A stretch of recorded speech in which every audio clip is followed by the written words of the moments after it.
Halo, selamat sore Tribunor. Senang sekali saya Mesya Marsabesi bisa menyapa Anda kembali di Tribun Ambon hari ini edisi 20 April 2026. Di mana sejumlah informasi terbaru dari Kota Ambon dan sekitarnya akan kami hadirkan untuk Anda. Kita mulai dengan berita pertama. Kenaikan harga BBM nyaris Rp10.000 belum terlalu berdampak di Ambon. Kenaikan harga bahan bakar minyak atau BBM non-subsidi yang mencapai hampir Rp10.000 per liter belum memberikan dampak signifikan terhadap aktivitas masyarakat di Kota Ambon, Senin 20 April 2026. Pantauan tribunambon.com di SPBU Pohon Pule menunjukkan antrian kendaraan tetap normal seperti hari-hari biasa. Sejak pagi aktivitas pengisian BBM terlihat ramai terutama karena bertepatan dengan awal pekan yang identik dengan tingginya mobilitas warga. Di jalur pengisian Pertalite tampak lebih dari 50 kendaraan roda 2 mengantri. Terpantau didominasi mahasiswa, pekerja kantoran, hingga pengemudi ojek online. Manajer SPBU Pohon Pule Eka Malaiholo, 54 tahun, menjelaskan bahwa kenaikan harga BBM mulai berlaku sejak Minggu dini hari 19 April 2026 sekitar pukul 2:01 waktu Indonesia Timur. Adapun rincian harga BBM yang mengalami perubahan, yakni Dexlite yang naik signifikan dari Rp14.500 menjadi Rp24.150 per liter, atau meningkat sebesar Rp9.650. Sementara itu, beberapa jenis BBM lainnya tidak mengalami perubahan harga, yakni Pertamax tetap di Rp12.000. Maksud kami Rp12.600 per liter, kemudian Pertalite tetap di Rp10.000 per liter, solar subsidi tetap di Rp6.800 per liter. Meski terjadi lonjakan tajam pada BBM non-subsidi, kondisi ini dinilai belum terlalu membebani masyarakat, khususnya kalangan menengah ke bawah. Hal ini lantaran mayoritas warga yang masih bergantung pada BBM subsidi seperti Pertalite dan solar. Seorang supir truk, Rido, mengaku kenaikan harga Dexlite belum berdampak langsung terhadap dirinya, namun ia menyampaikan kekhawatiran jika ke depan harga BBM subsidi juga ikut naik. Rido berharap pemerintah tetap mampu menjaga stabilitas harga BBM subsidi agar tidak memberatkan masyarakat kecil. Ia juga menyoroti pentingnya pengawasan distribusi BBM agar tidak terjadi praktik penimbunan maupun penjualan ilegal. Dengan kondisi saat ini, masyarakat di Ambon masih mampu beradaptasi terhadap kebijakan kenaikan harga BBM, meski kekhawatiran akan dampak lanjutan tetap membayangi, terutama bagi kelompok pengguna BBM subsidi.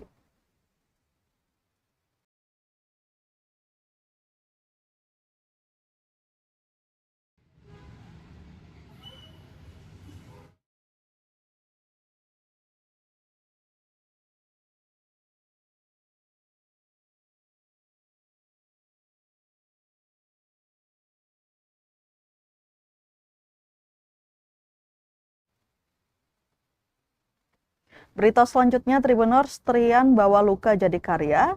Ayah, ini arahnya kemana ya? Bikin haru penggemar di Ambon. Gramedia Ambon kembali mengundang penulis-penulis buku di Indonesia. Salah satunya yang lagi tren kalangan anak muda saat ini. Berjudul Ayah, ini arahnya kemana ya? Tak disangka buku yang menggemparkan dan sempat viral ini ternyata ditulis oleh seorang pemuda berkacamata. Hoirul Trian yang biasa disapa Trian, pria asal Lampung kelahiran 26 September 1998 ini menjadi penulis dengan tema yang menyentuh hati pembaca. Beberapa karya Trian adalah buku yang mengangkat tema kehilangan dengan cara yang begitu menyentuh. Setelah berkelana ke seluruh Indonesia, kali ini penulis buku Ayah, ini arahnya kemana ya? Tiba dan jumpa penggemar di Kota Ambon. Perjumpaan ini berlangsung selama 3 hari, mulai dari talk show, bedah buku, cinema visit, hingga meet and greet. Tentunya perjalanan penulis jumpa penggemar berada di lokasi yang berbeda-beda di Ambon. Kali ini meet and greet berlangsung di Gramedia Maluku City Mall atau MCM dan diikuti puluhan penggemarnya.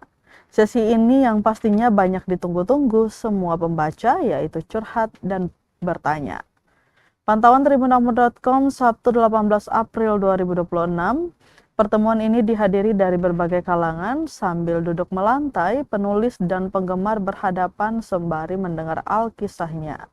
Trian mulai membagikan pengalamannya, cerita panjangnya sebagai penulis, bahkan menuliskan buku yang mengangkat kisah hidupnya. Setelah itu, para pembaca yang hadir mulai bertanya-tanya dan curhat untuk meluapkan isi hati mereka tentang seorang ayah. Tak sedikit dari mereka yang harus menggiring tisu untuk mengusap air mata saat bercerita. Sesi ini berlanjut dengan mendapatkan wejangan dan nasihat dari penulis buku itu.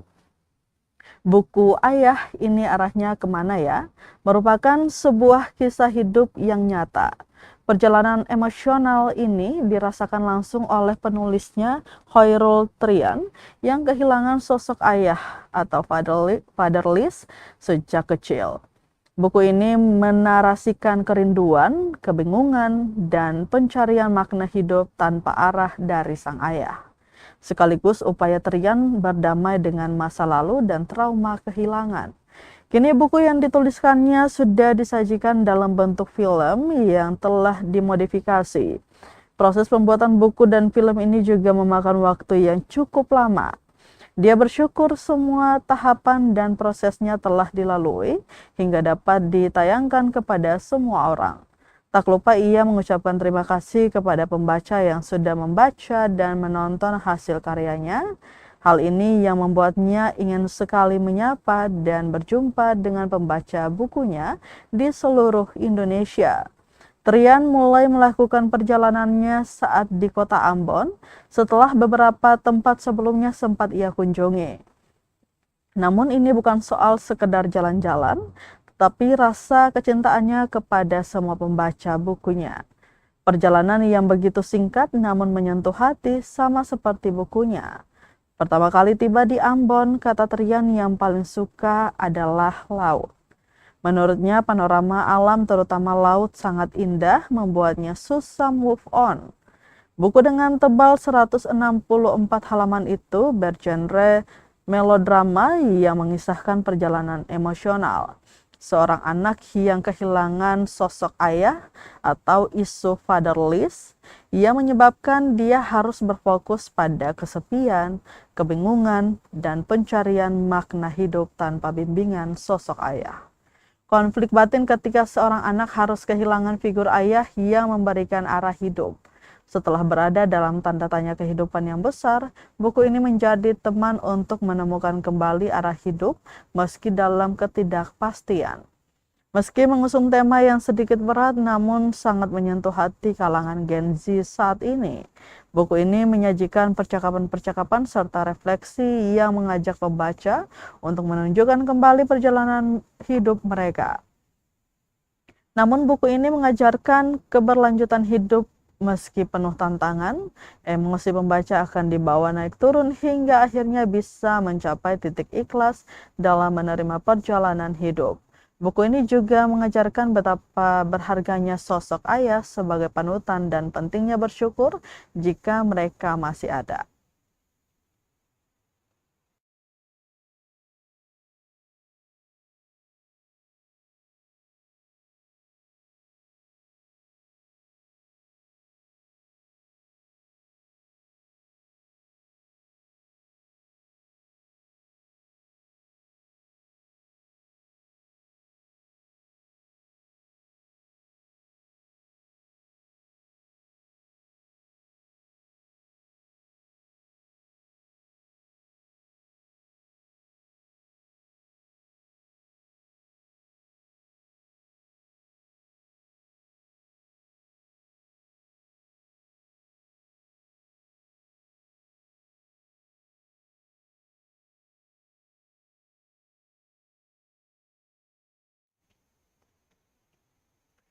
Berita selanjutnya, Tribuners, workshop Academic Writing metode kualitatif di Ambon hadirkan pakar internasional Titi Prabawa.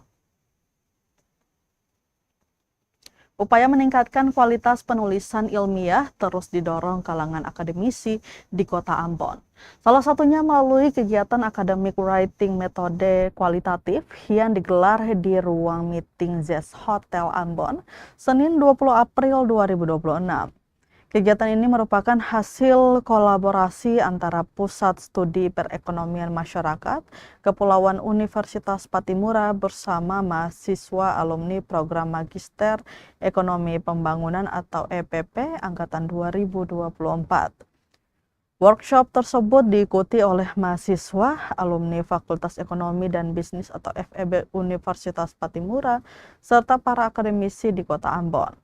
Hadir sebagai pemateri utama akademisi Universitas Kristen Satya Wacana, Dr. Titi S. Prabawa. Ia dikenal sebagai pakar metodologi penelitian kualitatif dengan pengalaman lebih dari 2 dekade di bidang pengajaran, penelitian, hingga pembimbingan tesis dan disertasi. Dalam pemaparannya, Dr. Titi menekankan pentingnya ketajaman analisis dalam penelitian kualitatif, sekaligus memperkenalkan pendekatan storytelling with data sebagai cara menyampaikan data materi yang dibawakan dalam workshop ini meliputi penyusunan problem statement, teknik storytelling with data, serta abstraksi temuan penelitian. Ketiga aspek tersebut dinilai penting dalam meningkatkan kualitas karya ilmiah, khususnya bagi peneliti pemula. Workshop ini dimoderatori oleh dosen FEB Universitas Patimura, Dr. Yopi Tamtelahitu, Koordinator Program Studi Magister Ilmu Ekonomi, Dr. Henry Doni Hahuri. Dalam sambutannya menyoroti masih adanya kesalahpahaman terhadap metode kualitatif. Ia juga mengungkapkan bahwa peserta kerap menghadapi 2 tantangan utama dalam penulisan ilmiah, yakni kesulitan mengonstruksi realitas sosial ke dalam tulisan yang sistematis serta kendala dalam mengelaborasikan teori dengan temuan lapangan. Melalui workshop ini diharapkan peserta mampu membedakan secara jelas antara temuan penelitian dan pembahasan yang selama ini kerap tercampur dalam praktik penulisan. Selain sebagai ruang peningkatan kapasitas akademik, kegiatan ini juga menjadi bagian dari agenda strategis Fakultas Ekonomi dan Bisnis Universitas Patimura dalam pengembangan program studi ekonomi pariwisata yang tengah direncanakan. Dalam rangkaian kegiatan turut diagendakan diskusi kurikulum bersama narasumber serta kunjungan lapangan sebagai bentuk penguatan implementasi keilmuan. Sementara itu, Wakil Direktur Bidang Akademik Pascasarjana Universitas Patimura, Profesor Domingus Rumahlatu, secara resmi membuka kegiatan tersebut. Dalam sambutannya, ia menegaskan pentingnya kegiatan akademik berkelanjutan dalam mendukung akreditasi program studi. Ia juga menekankan bahwa kemampuan menulis merupakan keterampilan penting yang harus dimiliki setiap akademisi. Lebih lanjut, Prof. Domingus menyebut kemampuan menulis tidak hanya dibutuhkan dalam dunia akademik, tetapi juga menjadi kompetensi penting di dunia kerja seperti dalam penyusunan laporan, naskah kebijakan, hingga dokumen resmi lainnya. Melalui kegiatan ini, para peserta diharapkan mampu meningkatkan kualitas penulisan ilmiah mereka sehingga dapat menembus publikasi di jurnal bereputasi internasional maupun jurnal nasional terakreditasi. Workshop ini menjadi bukti komitmen dunia akademik di Ambon dalam mendorong lahirnya peneliti-peneliti berkualitas sekaligus memperkuat budaya ilmiah yang berdaya saing global. Unggul, ada 4 hal dari kegiatan. Yang pertama adalah tentang Otumese. Sekali lagi, Otumese. Yang saya hormati Ibu Titi Prabawa sebagai narasumber kita di itu energi yang kita kegiatan sudah terus banyak dilakukan. Dan hari ini kita akan masuk pada workshop. Bapak Ibu, kegiatan-kegiatan seperti ini sangat penting dalam mendukung program studi untuk akreditasi. Kenapa saya bilang untuk menuju unggul ada 4 hal dari ada 4 kegiatan dari kegiatan seperti ini harus terpenuhi. Baik itu dalam bentuk workshop, seminar nasional, seminar internasional, kuliah tamu. Salah satunya harus dilakukan 4 kali dalam 1 semester untuk menuju program studi unggul selain hal-hal lain. Makanya Ibu Titi akan mengajarkan saudara-saudara dan kita lebih terus untuk bisa meningkatkan kualitas pengetahuan dalam hal menulis suatu paper. Jadi akademi writing ini bukan hanya terkait dengan bagaimana menulis jurnal, juga bagaimana menulis naskah-naskah akademik. Harapan kami ketika teman-teman mahasiswa maupun dosen, peneliti yang sementara mengikuti kegiatan ini, mereka tidak lagi memiliki paradigma atau cara berpikir yang seperti semula yang tadi saya sebutkan, tetapi sudah ada lebih berkembang, lebih memahami lagi tentang metode kualitatif. Dan kami berharap dengan penyampaian materi dari narasumber ini, kemampuan teman-teman dalam menulis karya ilmiah itu semakin baik lagi. Dan semoga saja teman-teman bisa mempublikasikan karya ilmiahnya itu di jurnal-jurnal yang kredibel, Scopus, jurnal internasional bereputasi maupun jurnal nasional terakreditasi, khususnya di Sinta 2 maupun Sinta 1. Mungkin. Sejak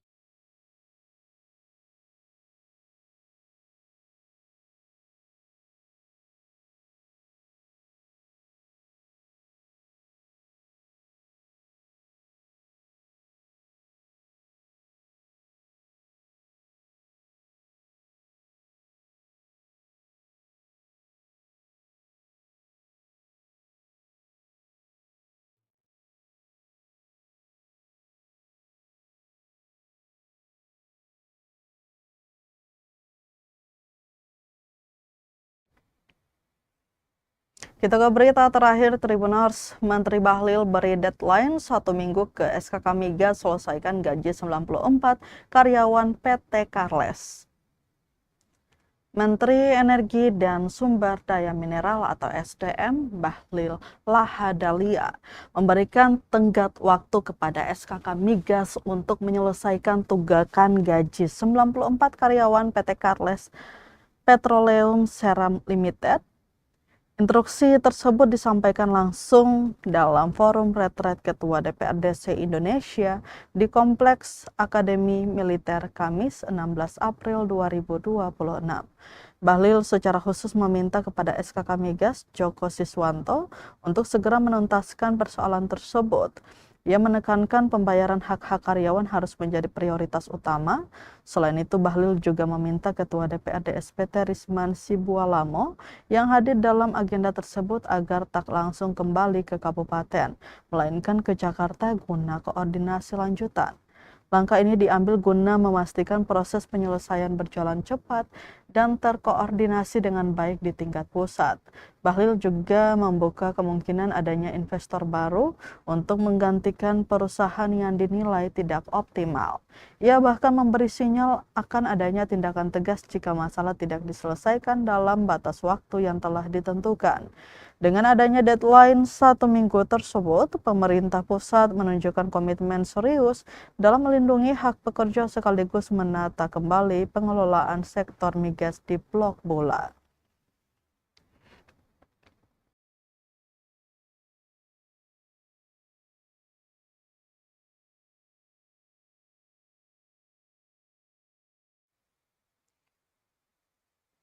Tribuners, berita tadi sekaligus menutup rangkaian kebersamaan kita di Tribun Ambon hari ini, edisi 20 April 2026. Mewakili seluruh kru yang bertugas, saya Mesya Marsabesi pamit undur diri. Selamat sore dan sampai jumpa. Amato. Download Tribun X sekarang, menghadirkan lokal menjadi Indonesia.